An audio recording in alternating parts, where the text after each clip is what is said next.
тодруулж асууя. Тэгээд хавдар судлалын үндэсний барилга нөгөө урт удаан одоо түүхтэй явдаг энэ барилгын ажил сая одоо юу гэсэн бэ те? Ямар шалтгаанаар ерөөсөө юу ч хийдэггүй. Энэ дээрээс харахаар 10 тэрбум төгрөг тавьсан юм уу? Тэгээ 5 тэрбум гэ. Тэгээ гүйцэтгэл 0 гэд. За хоёрт тэнд ерөөсөө нөгөө хавдартай хүмүүс чинь бүр ерөөсөө орох байх газраа олж чадаад маш хүнд байгаа шүү дээ.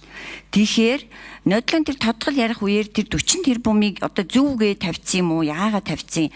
Энэ яг нөгөө тэр тодорхой хэмжээний мөнгөн дүнгийн 40 тэрбумыг нь 25 онд санхүүжүүлнэ гэсэн байсан уу? Тэгээ яагаад нодлон болгоё бүтээгээд тодтголын үеэр энэ төсөвт ингээд суулгацсан юм бэ? Хэрвээ маш буруу одоо тэр ашиг сонирхлын зөрчилтөө тийм ажиллагаа байсан бол яагаад нодлон энэ дотор ингээд оруулсан юм болов?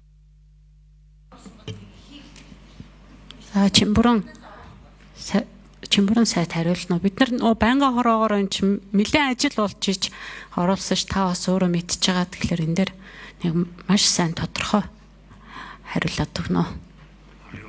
Баярмагш энэ буруу гэж юусэн яриаггүй шүү дээ. Бид битүүмжлэгдсэн бодиттой үнээр нь 4-р эмнэлгийг авах санхүүжил тавьсан байгаа. Инээс ухраагүй байгаа.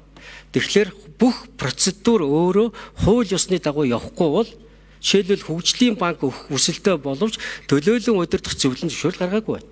За дээрэс нь 10 жилээр нэг байгууллага түрээсэлж гисэн тэр түрээсийн асуудал маргаантай байж байна.